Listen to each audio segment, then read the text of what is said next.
BBA, BCA, BCom Computers, 100% placement guarantee. I create Degree College, Kukatpalli, Hyderabad.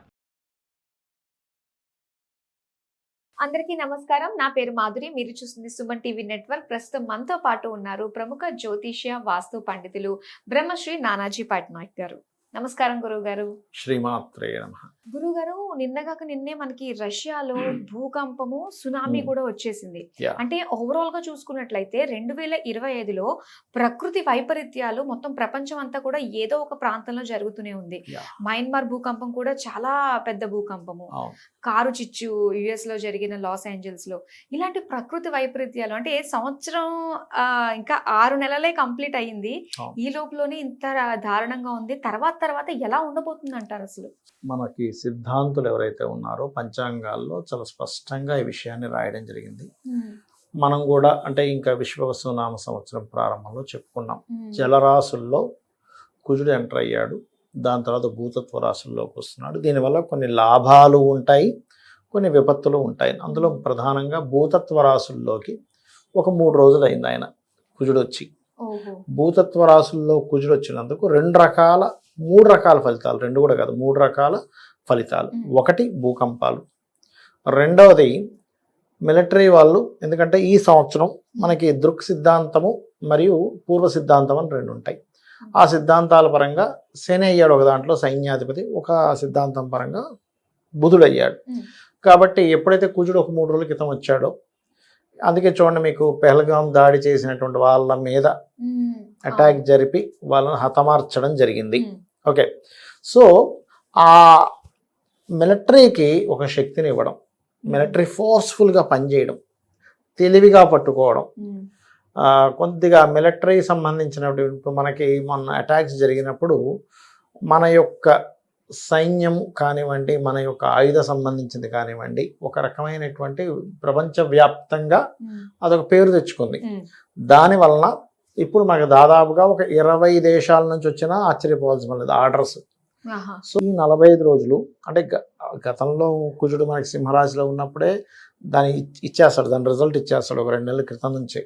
కానీ ఇప్పుడు ఇంకో ఆస్త అంటే మనకి మన దేశం నుంచి ఆయుధాలు సరఫరా చేయమని అనేక దేశాల నుంచి ఆర్డర్స్ ఎక్కువగా రావడానికి ఇప్పుడున్నటువంటి గ్రహస్థితి ఒకటి యోగిస్తుంది. అదొక పాజిటివ్. దానివల్ల ఏమిటంటే మన దేశానికి సంపద పెరుగుతుంది ఒకటి. అయితే దానికి తగ్గట్టుగా వాళ్ళకి ఇచ్చిన దానికంటే కొంచెం అడ్వాన్స్డ్ మన వాళ్ళు తయారు చేస్తారు, ఎందుకంటే వాడే వచ్చి మన మీద చేస్తే పరిస్థితి ఏంటని.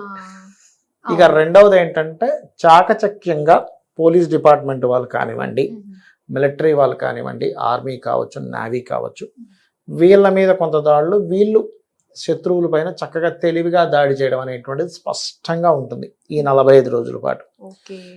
మరి మంచి ఏమిటండి, ఇక్కడ ఏదో ఒక పాజిటివ్ ఇవ్వాలి కదా అంటే, ఒకటి ఇక్కడ 2 మంచులు ఉంటాయి. ఇక్కడ ఏమిటి ఆ 2 మంచి విషయాలు అంటే, ఒకటి బంగారము వెండి ఉన్నాయి కదా. ఇప్పుడు ప్రజెంట్ కొంచెం స్ట్రక్ అయినట్టుగా ఇంతకుముందు ఒక 9 నెలల నుంచి కూడా 60-70 వేలు ఉన్నటువంటి బంగారం టక లక్షకు వచ్చి కూర్చుంది. మళ్ళీ మీకు ఆగస్టు 15 వస్తుంది అనగా పెరగడం స్టార్ట్ అయ్యి 1 నెల రోజుల పాటు బాగా పెరిగి మళ్ళీ అక్కడ స్ట్రక్ అవుతుంది. బాగా అంటే మరి విపరీతంగా ఏం కాదు, కొన్ని వేలు పెరుగుతుంది, పెరిగి ఆగుతుంది. కుజుడు రాసుల్లో అంటే కుజుడు వచ్చి కన్యారాశిలో కూర్చున్నాడు. కేతువు జరిగినందుకు ఇంతకాలంగా రియల్ ఎస్టేట్, అందులో ముఖ్యంగా భూములు, ఈ అపార్ట్మెంట్స్ కాదు, క్లారిటీ ఇస్తున్నాను నేను మీకు. చాలామంది అనుకుంటారు అపార్ట్మెంట్లు పెరుగుతాయేమనుకుంటారు. అపార్ట్మెంట్ల కంటే కూడా భూధరలు కుజుడు కన్యారాశిలో సంచరిస్తున్నందుకు ఇక్కడ నుంచి ఇంకా బాగా పెరుగుతాయి భూధరలు. ఇప్పుడు మనకు అవుట్స్కర్ట్స్లో మీరు కనుక, నేను ఒక 4.5 ఏళ్ల క్రితం నేను మా ఫ్రెండ్ వాళ్ళ మామయ్యకి ల్యాండ్స్ కావాలంటే నేను ఆయన అంటే ఫ్రెండ్లీగా కానీ వెళ్ళి వాస్తుపరంగా కరెక్ట్ ఉందో లేదు, ఎక్కడ ఏ రేట్లు ఉన్నాయని చూస్తే ఎగ్జిట్ నెంబర్ 14 నుంచి లోపలికి వెళ్తే మనకి మన్సాన్పల్లి అని ఉంటుంది, ఇక్కడ మనకి అందరికి తెలిసే ఉంటుంది. అక్కడికి వెళ్ళి చూస్తే 50 లక్షలు, 70 లక్షలు, ₹1,00,00,000 ఇంతే ఉండేవి. 40 లక్షల ల్యాండ్ కూడా చూసా, ఎకరం. నేను సరిగ్గా ఒక 1 ఇయర్ తర్వాత అది చూసిన తర్వాత ఒక సంవత్సరం తర్వాత నేను మళ్ళీ వెళ్ళాను. 3 నుంచి 5 కోట్లు ఒక ల్యాండ్ ఎకరం. అంటే ఇట్స్ వెరీ క్లియర్లీ 10 times పెరిగిపోయింది ఒక సంవత్సరంలో.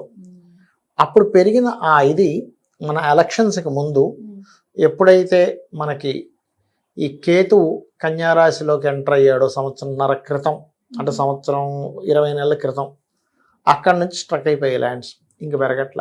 అదే 3 కోట్లు ఇప్పటికీ కూడా. అప్పుడేమో సంవత్సరంలో 10 రెట్లు అయింది, ఇప్పుడేమో 1,00,000 కూడా పెరగట్ల.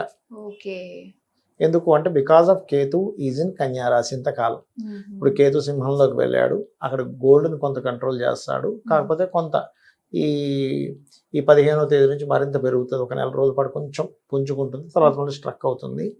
ఈ సిల్వర్ కూడా అక్టోబర్ నవంబర్ మాసాల్లో బాగా పెరుగుతుంది.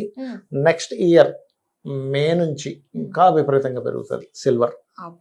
అంటే ఇక్కడ ఏంటంటే దేశగోచారాలు విషయాల్లో మనకి యుద్ధాలు, సునామీలు, ఈ భూకంపాలు అనేటువంటివి ఎలా కుజుడిస్తాడో, గోల్డ్, సిల్వరు, ఈ భూమికి సంబంధించిన విషయాల్లో కూడా ఇలాంటి చక్కటి మార్పులు స్ట్రక్ అవడం కూడా ఆయన ఇస్తాడు మనకు. అందుకే సంవత్సర ఫలితాల్లో ఈ సంవత్సరం ఎవరయ్యా రాజు, ఎవరు మంత్రి, ఎవరు సైన్యాధిపతి, ఎవరు శస్యాధిపతి, ఎవరు ధాన్యాధిపతి, ఇవన్నీ చూస్తారు. ఓకే, అట్లా. సో మొత్తం ప్రపంచానికి అంతటికి ఎలా ఉండబోతుందో కూడా ఈ ప్రపంచ గోచారం బట్టి తెలుసుకోవచ్చు అన్నమాట. ఇంకొకటి, ఈ గోచారంలో కన్యా రాశిలో కుజుడు ఉంటే మీన రాశిలో శని ఉన్నాడు. ఇది 12 రాశుల వారికి కొన్ని విషయాల్లో జాగ్రత్తగా ఉండాలి. ఇప్పుడు మేషం ఉన్నారనుకోండి, ఇన్వెస్ట్మెంట్స్, అప్పులు జాగ్రత్తగా ఉండాలి. ఎందుకంటే 6, 12లో ఉన్నాయి శని కుజులు. ఈ ఒక్క జాగ్రత్త ఉంటే అప్పు చేసి ఇన్వెస్ట్మెంట్ చేయకూడదు మేషం వారు. వృషభం వారు ఉన్నారు, అనాలోచితంగా అంటే ఏదో తొందరపడి మీరు డెసిషన్ తీసుకోకూడదు అగ్రెసివ్గా. ఏదో షేర్ మార్కెట్లో బాగా లాభాలు వస్తాయని తొందరపడి అట్లాంటివి చేయకూడదు. మిథునం వారు ఉద్యోగం విషయంలోనే, ప్రాపర్టీ తీసుకునే విషయంలో, ఏదైనా కోర్స్ తీసుకునే విషయంలో జాగ్రత్తగా ఉండాలి. కర్కాటకం వారు 3లో కూర్చున్నప్పుడు సర్వసాధారణంగానే పరాక్రమ యోగం, కానీ ఒక్కొక్కసారి అది మిస్కమ్యూనికేషన్స్కి, అందులో ముఖ్యంగా తండ్రితో, అన్నదమ్ములతో కొన్ని మిస్కమ్యూనికేషన్ దారితీస్తుంది. కాబట్టి ఆ యొక్క విషయాల్లో జాగ్రత్తగా ఉంటే సరిపోతుంది. ఇక్కడ ఏమిటంటే గోచార ఫలితాలు ఎప్పుడు కూడా ఎలా ఉంటే మనం జాగ్రత్త పడతాము. ఇప్పుడు ఒక దగ్గరికి వెళ్తున్నామంటే అక్కడ అన్ని ముళ్ళు ఉంటాయంటే చూసుకొని నడుస్తాం. ఎక్కడ అక్కడ గొయ్యి ఉందండి అంటే చూసుకొని నడుస్తాం. అక్కడ కర్వ్ ఉందండి అంటే స్లో చేసుకుంటాం. ఇది అంతే, జ్యోతిష్ శాస్త్రం అంతా కూడా ఏంటంటే ఇక్కడ మీకు ఇది ఉంది, సో ఈ విషయాల్లో జాగ్రత్తగా ఉండండి. ఇక సింహం వారికి 2వ స్థానంలో రాజ్యోకారకుడే కుజుడు, కాకపోతే శని దృష్టిలో ఉన్నందుకు ఈ ల్యాండ్స్కి, హైయర్ ఎడ్యుకేషన్కి, లేకపోతే దూర ప్రాంతానికి వెళ్ళడానికి ధనం ఇచ్చినప్పుడు జాగ్రత్తగా ఉండాలి. కన్యవారు వివాహ సంబంధించిన నిర్ణయాలు, పార్ట్నర్స్ విషయంలో జాగ్రత్తగా ఉండాలి.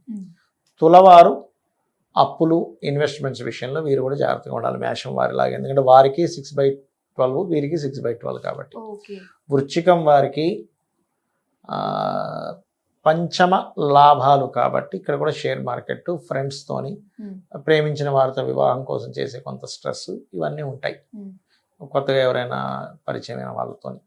ధనస్సు వారికి ముఖ్యంగా ఇక్కడ ఎడ్యుకేషను, కెరియర్ విషయంలో తొందరపాటు నిర్ణయాలు పనికిరావు. తొందరపాటు పడి ఏదో వదిలేయడం, మానేయడం చేస్తూ ఉంటారు, ఇటువంటివి పనికిరావు. మకరం వారు 3, 9 కాబట్టి ఇక్కడ అన్నదమ్ములతోనే బ్యాంక్ ట్రాన్సాక్షన్స్, తండ్రి గారు, గురువులతో కొంత జాగ్రత్తగా ఉండాలి. ఎక్కువ వాళ్ళకి ఆగ్రహం తెప్పించేలా ఉండకూడదు, అది కొంత ఇబ్బంది ఇస్తుంది. ఇక కుంభం వారికి ధన విషయంలోని, ఇన్సూరెన్సెస్ విషయాల్లోని, వాహనాల మీద వెళ్ళేటప్పుడు జాగ్రత్త వహించాలి. మీనం వారు కూడా వివాహ నిర్ణయాలు, పార్ట్నర్షిప్స్, సామాజిక విషయాల్లో మాట్లాడే విషయాల్లో జాగ్రత్తగా ఉంటే సరిపోతుంది. అయితే వీళ్ళందరూ కూడా ఎటువంటి ఇబ్బంది కలగకుండా ఉండాలంటే శనికుజ గ్రహాల దగ్గర దీపారాధన లేదా చండీ పారాయణం చేసుకోవడము, లేనట్లయితే చక్కగా వీరు అమ్మవారి యొక్క ఆరాధన, చండీ అమ్మవారి ఆరాధన, గోవులు క్యారెట్స్ మరియు బెల్లము తినిపించినట్లయితే అన్ని విధాలా వీరికి బాగుంటుంది. అలానే గురువుగారు, ప్రజెంట్ ఇప్పుడు దాకా అయితే మనకి ఇలాంటి వైపరీత్యాలు, ప్రపంచంలో చాలా మార్పులు ఇవన్నీ కూడా వచ్చాయి. మరి రానున్న అంటే ఈ విశ్వవసునామ సంవత్సరం అయిపోయేలోపు ఇంకా ఇలాంటి విపత్తులు, ప్రాణ నష్టం, ఆస్తి నష్టం కూడా అయ్యే అవకాశం ఉందంటారా? ఉంటుందండి, ఉంటుంది.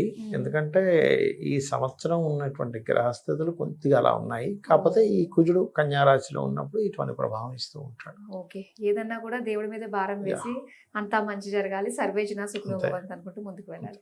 చాలా చక్కగా మాకు తెలియజేసినందుకు ధన్యవాదాలు. శ్రీమాత్రే నమః.